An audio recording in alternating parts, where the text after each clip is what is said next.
ما ورته ویل ما بېګا شپې په ما باندې چاپه وه. وایي ښه چاپه وه در باندې؟ وایي ابراهیم چېرته؟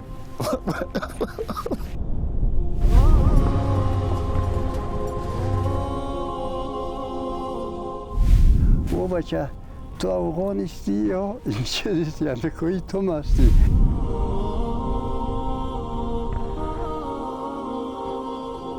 همداسې رقم ته من بوت وو چې په یوه شپه باندې د دغې کې 18 کسه شهیدان شول. جومات ته بسې لاړو، جومات دروازې کې به درې تلاشي کولو، بیا به لمونځ کوو، بېرته به راوتلو.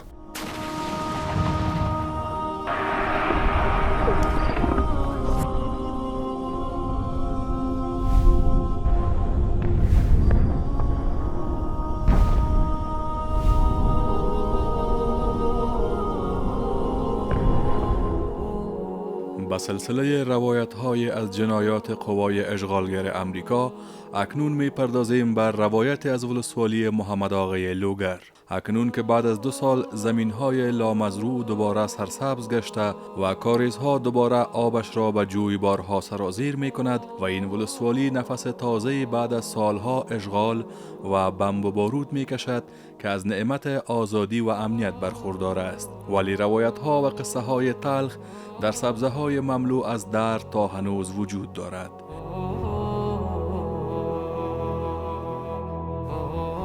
د شپې 3 بجې وې چې دلته راغله عسکر. ما دا شکر مرض د زه ویښومه او دی په دې بلخانه کې پروت و، تناب پروت و. نو څنګه غږ وسو، دروازه یې راوټه نارې یې وکړې، خو زه بیدار وم، زه سره هغه سومه، ما خدای خیر کې عسکر راغله، چاپه ده او دا زوی مې کور ده. کاري صاحب بس یاره مې په زړه ساړه ننوت.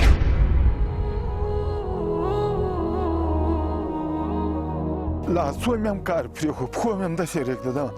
ما ته شپې مخکې اوبه ږدې، دا جیک مې هم چپه کړه، ورخطا سومه. دغه شیشې مې ټولې راتویې کړې وې، چې راتویې کړې دا ای خواته دور ما ویلې ما ولاسې مېمنخانه یې وایستله، دا کور کې مې ویلې ما مېمنخانه یې والوځوله، تایرې شاله بم واچاوه.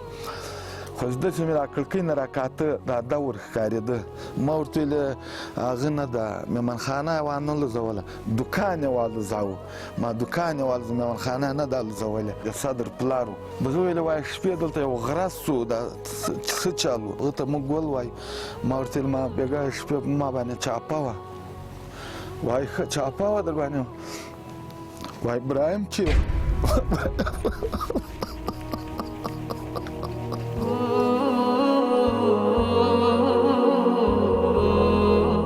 ابراهیم خو یې بوت راښکه، وایي دلته خو به یې نه یې شهید کړی. ما نه دلته خو یې شهید نه کړ، خو له کوره یې ژوندی راښکه راوویست. اتې ویلې وایي خفه کېږه مه چې ژوندی به ولی دا 20 کاله بعد خو به راخلاص شي. دلته یې دوی راوستلي وو، دا یې هم دلته درولی وو، بیا چې بېرته یې چې بولی وو، دواړه بیا په وجه کې شهیدان کړي وو.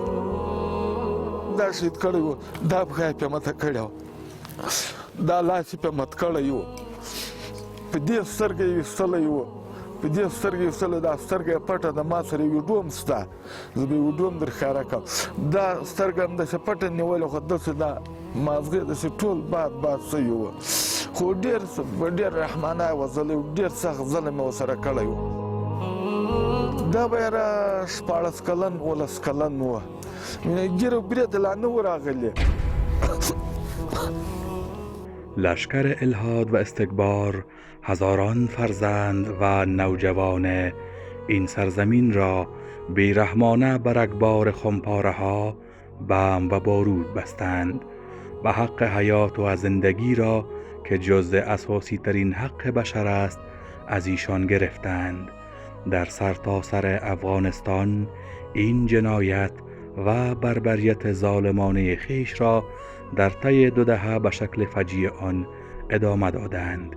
چه جیگرگوشه ها، نونهالان و خانواده ها که در مقابل چشمان اعضای خانوادهشان به خاک و خون غلتیدند، تپیدند و روح پاکشان ملکوتی شد.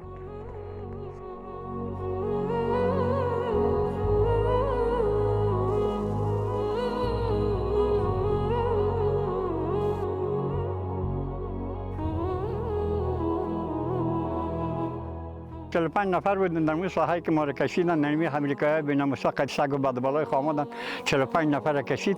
از صبح که نماز روا بود که ما را کشیدن، ما خودم در حالت وضو گرفتن بودم. وضو گرفت دست ما بسته کردن. ما گفتم اجازه بده که نماز بخونم، ما وضو دارم. گفت که برای تو اجازه داده نمیشه. آدمی صبح که بود از وقت نماز که بود تا خفتن ما در محاصره بودیم. بعد از اینکه خفتن شد یا بند بار خود بسته کردن، در این خانه برآمدن، تلاشی کرده و رفته. ما یک 2-3 نفر بودیم، گفتم برو خود رفتن دیگه. ما که برآمدیم سر ما مسافه 1 کیلومتری 2 کیلومتری بالای ما فیر شد. بالای ما که فیر شد در زیر پای من مرمی خود، ما فکر کردم که البته در جان اصابت کرده. پس خود در خانه که بودیم، پس خود در خانه انداختیم. برادرای امروز برنامه ما گفتم حالا ما سر ما فیر کرد، امکان داره ما لگیده باشه. بعد برادر سعی کردن نلگیده بودن. هر کس از خانه برآمد اطمینان ندونه بود که ما دیگه پس زنده بیایم یا بله. چرا همیشه شرایط خراب بود. حمله تلاشی بود، بمبارد بود، اینمی چیزا جریان داشت. راستی که امید آمدنش نبود. ما خیلی ظلم دیدیم، ما خیلی ستم‌ها را دیدیم. ستم دیدیم که از حد به حد بود. ظلم‌ها و ستم‌های نیروهای اشغالگر بر بدنه این ملت مظلوم چون سیلاب ظلم و بدبختی بر روزگار این ملت سالها جاری بود. خیلی ظلم‌ها از طرف حکومت وقتش تیر شده. اول نشانیش همین خانه است که این مربوط سن بیادرامی شو. در اینجا چاپه و جنگ و چیزا زیاد بود، هر شب چاپه بود. این بیچاره از اینجا کوچ کردن. 1-3-4 شب بعدش اینجا آمد چاپه. اول اینی منطقه را شب انفجار دادن. خانه شیشتنی بود، چیز در بینش نبود. شما میبینید آثار علائم شه. بعد از او 1 هفته بعدش آمدن این سمتش انفجار دادن. ظلمایی بود که کسی دیگه گزاره کرده نمیتونست. شبا روزا و عسکر که می آمد، ملکیم نظامی بود. ملکی منه بر از وا طالب بود. به خاطر از این کل مردم فرار کرده بود. اینجا کسی نبود. هر خانه ای که می آمدن در خانه فرش و ظرف شوار کلگی مردم از ترس گریخته بود. در این قریه خب از صدا خانه را انفجار داد. دروازه را، خانه را. شب چاپه می آمد در خانه مردم، دروازه را انفجار مداخل می‌دید، در بالای سرت استاد میشه که تکانه. این ظلم‌های نهایت زیاد بود. یا از مردم سپر جور میکرد بر خود. مردمای ملکی را در 4 طرف خود می‌بردند، خودشان در وسط می‌رفتند. چندین بار خودم را بردند. دیگه مردم ها را نمی‌خواستم. و اگر کسی را چه نمی‌کردن، چیزی که امرایشان میگفتی میبرد به نام طالب، میگفتی طالب اصیل ما گیر کردیم، در حالی که کلگی ملکی بود. یک جنجال اوجا به خاطر پیسه میبردن مردم. ما امو چیز خود برات میگم، شو او داری میکردم او اینجا خیلی کم است. او نه یعنی یک مطلب عام از اینجا که مرده زرغمشهر اعلام میشه اوش نمیشه. ما داری میکردم، هلیکوپترها آمد چاپه او اعلام کردم. باغای ما سوخت، انگورای ما خراب شد، سیوای ما خراب شد. نمی قسم از کل مردم. وحشیان قرن و اشغالگران با گام‌های منحوسشان آسیب‌های جانی و مالی فراوانی بر این قریه زیبا و گوشه از میهن عزیز ما وارد نمودند. شپې چاپه وه، شپې راغلل، بیا دې کورو کې دې کلاګانو کې ټولو کې دلته پوستې واچولې. بیا ډېر وخت دلته اوسېدل. نو بیا ډېر ظلمونه یې وکړه. دلته خلک زخمیان سو، ویویستل. بیا دا خلک په زوره کورونه لاړل. فقط یو کور هم دلته پاتې نه سو. موږ خپله دلته و په کور کې مې اوان ولګېد، کډه بچیان مې زخمیان سو. بیا زه هم لاړم کابل ته، کډه مې وکړه. یو 4 میاشتې هلته وم. بیا چې بیرته راغلم بیا هم دا حالت و. بیا نو ډېر وخته پورې دا کارونه یې وکړل دلته. نو تقریبا 6 میاشتې ډېر خلک د اخر کې ډېر زوبل کړل. موږ تلو که بازار ته تلو که پټۍ ته خلک تلل که نه، دلته اجازه هم تر اخیسته. حتی جومات ته به چې لاړو، جومات دروازې کې به تلاشي کولو، بیا به لمونځ کوو، بېرته راوتلو. هلته که حاجي کریم الله نومېږي، دا خپله تللی کابل ته چې بېرته راغی، دی موټروان و. په یوه کوټه کې د خپلې سیاسر یې بله کوټه کې کوټه یې تر نیولې وه.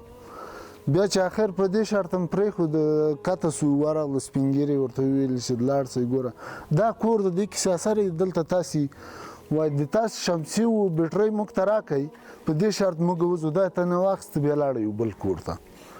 بیا هغه بیچاره 2-3 شپې تیاره کې اوسېدل. یوه شپه 10 بجې باندې چې بمبار شروع وسو یعنی یقین وکړه ګهیځ تر 4 بجو پورې داسې اول تیر سو چې یعنی دغسې بمبار مې د روسانو تر وخته پورې نن تاریخه پورې نه دی لیدلی او یقیني درته وایم داسې رقم ته بمبار و چې په یوه شپه باندې د دغه کې 18 کسه شهیدان شوله. چې ګهیځ خو وخت مخکې د دوی چاره ایستلی نه شولې دا غیر دلته بیا لاړم بکلاین مې دغه کوزه مې تقریر دلته یو نفر و دا د مجید کورنۍ دغونه مې بکلاین راوسته چې بکلاین مې راوسته شهیدان نه راایستل کېدل داسې یو حالات تېر شو. زه په هغه ایسته کلا کې پروت وم خو دغه منطقه بیخي داسې د اور لاندې یو بم نه و څو رقمه تیاري ګرځېدلې هېڅ سر دې جګولی نه شو داسې یو حالات تېر شو یو وحشت و. دا ځای هم دلته شاید حال ده چې دا موږ دلته و هغه په دغه کلا کې و بیا د دوی یو زوی و په دغه څنګ دغه کلا کې و په هغه شپه باندې خدای شهید نه کړي بیا د تیښې دی ووته په سبا باندې په 4مه ورځ باندې بیا دلته بیا چاپه ولګېدله داسې یو وحشت تېر شوی ده چې بل رقم حالات دلته تېر شو. از سوی هم یک تن صاحب این خانه قریه زرغونشهر که در جریان اشغال قریه را رها نکرده است چشم دید و داستانهای غمانگیزان قریه را چنین بیان می کنند. کایا بگویم یا قوه کافرها بگویم مجرد که آمدند در قلعه خانجان بمبار تا شروع کردند اول زنا کلشان کشیده بود بیچاره را کلش نشست استاده کرده بود اشتکا در بغلشان سرها پایاشان لچ کلگی پایاشان لچ بود تا به صبح مامور بیارم خیلی دیده که خبرنگار قطیشان بود دیره گفت که او بچه تو افغانستی یا چیزی یعنی کوی تو هستی او گفت نه من افغانستم گفت که افغانستی خود تو حق غیرت افغانی را کوی سیاسرها رسی کوی خنک رسی کوی اشتکار رسی کو کی بچه رقم است که هر کدام بیچاره پایاشان لاش سرهاشان لاش استاده هستند. بازی اینا گفت مردم کلگی مظاهره میکشه ای چی حال است. بازی ها گفته بود که امریکایی رو میگه گفت لوز خودش که این سیاسرها رو بازی در بالاخانه ما بالا کردن در بالاخانه ما بیچاره کلش شاند این سیاسرها رو کلش حساب کرده بود که اینیا چند نفر است. یک امریکایی بسشته بود و پشت مادر ما قطعی زند ضابط نعمت الله اما بیچاره آماده بود در یک خانه شیشته بودند که باش که حساب از جا چی شد او رو بیره کشیده بود اشتکای اینا بود و پکالا و بعدش جا که ضرورت داشت داده بودش او بیچاره رفت اما شهیدای خودش کرده بود ورداشته بود. تیاره هم میگشت و خوشاو بود گرنباز بود دیگه نمیفهم که تیاره بود یا دیگه بود. اینیا رو اول آمدند و خانه را چاپک انداختند بالاخره چی شدند که نظر سیاسرها و اشتکا کلگی بر باید که ما این قلعه را بمبارد میکنیم. یاره کلش کشی دیگه کسی را نموند که سیاسر تو بود پای کو یا چادر سر کو یا ای کو یا او کو مقصد تیز برایم کلش آورد اینجا کلش استفاده نکرده بود. چی شده بود دیگه که بمبارد شروع کرده بود یک دختره که مامور یعقوب قطعی یک بچهش همینجا شهید شده بود. خانه مامور یعقوب یکی از مامور شیرجان دو از ملا ظاهرشان بود. 7-8 خانه بود می 7-8 خانه مکمل بیران شد. دمی یک شو مکمل 7-8 خانه و نخواه تابال را آثارشان نماندد کلگی بیران شد.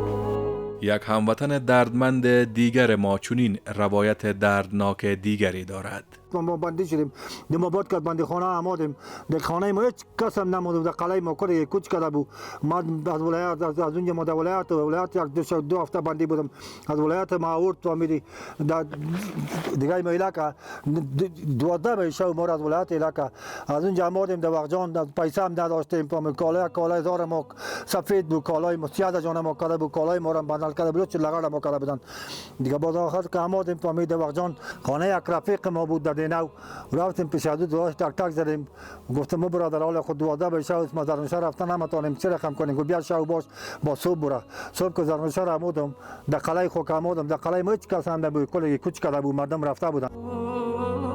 اینجا نشانه های از مسکن دیده می شود ولی حقیقت نشان می دهد که در اثر بمباردمان و عملیات شب هنگام نیروهای اشغالگر به انبار خاک و گل مبدل شده است. مردم خواهم خواست میکشیدن همینجا کلگی را میکشیدن شب تا صبح زجر تکلیف میدادن و باز کسی را که مقصدشان میبودن را میبردن. هیچ کل مجلس ها بود غیر دم پایین یک دو مسجد که فعال بود که کل مجلس ها کس رفتن نمیتونست هیچ از خانه خبر نمیتونست و دوری کل با مشکلات بود همینجا. در مردم مکمل تباه شده دیگه هیچ چیز نماند برای مردم خود این منطقه، هیچ چیز نماند. دور خورده کس نمیتونست. من خودم مکتب میرفتم، به خدا سر ما به دراسکوف انداخت میکردن، مرا خو میشناختن، مرا چند نفر برده بودند. حالا ما بچ کرد دیگه توالونه او دانه مانده. همچنان وحشتگران آزادی و سهولت‌های مردمان این قریه را گرفته، همه وسایط و وسایلشان را در هنگام عملیات‌های روزانه و شبانه آتش کشیده که نشانه‌های آن در تصویر به مشاهده می‌رسد. در همین حال باشندگان محل در مورد حکایت می‌کنند. ما تیاره را کادم میشنویم، خصوصا تیاره درونه، فقط میگیم که مالات دیادمون دیگه خب باز شکر میکنیم کارا میشه از خدا که شب بگردی روز بگردی. شب ما دودوری میبودیم، شب آوای مایله مرفت چاپا میامد دیگه میامد.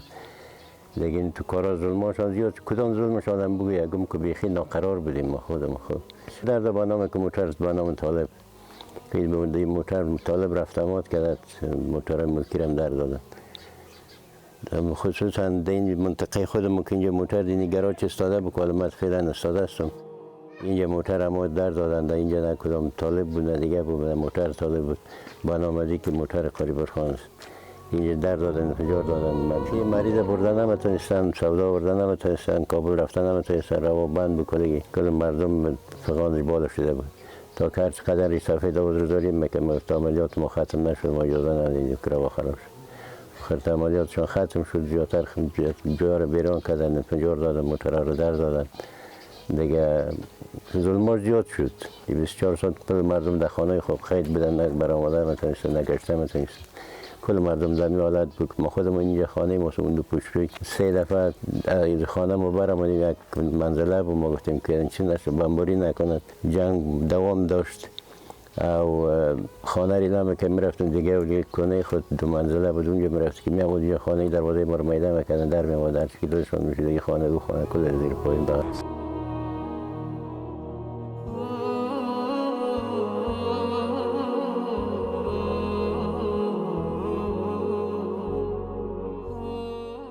چند سال میشه که امریکا در افغانستان بود و تا بمبارد بود و چاپه بود و خانه را بیرون کردن، این منطقه را کلش به دیگری کردن.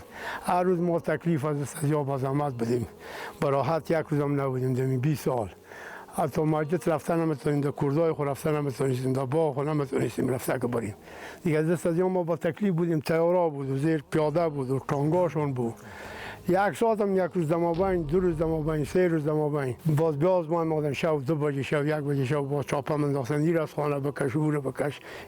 یک شب ما یک چند نفر تعداد بردم طرف از دشت تا 2 بجه شب، بعد 2 بجه شب مویله که کسی را بزن و کسی را دیگه بزن و کسی را از خانه ببر. یک روز دیگه ما بردیم که پایان قریه در این اومد، یک 8-9 نفر بودیم ما هم تا بیگرد اونجا شاند. خواهد است جا خیلی تکلیف ها رو ما دیدیم، خیلی زحمت ها رو دیدیم. یک روز نه 2 روز نه، 20 سال اینجا نکم یک روز. این قریه این منطقه را کلش ما نمیبینیم که بیرون کنه و چشم سرستان بین سعی کنیم. مردم هم از استجاب با تکلیف، مال هم از استجاب با تکلیف، سیاسران هم از استجاب با تکلیف، کل از استجاب. نمی چند سال یک لحظه والا شب چاپه میگو یک شب بعد 2 شب بعد ما بیخی تا صبح خواب نمیکردیم. از استجاب خیلی با تکلیف بودیم. حتی مال ما گوشنم ما میمرد، مالای ما میمرد دیگه.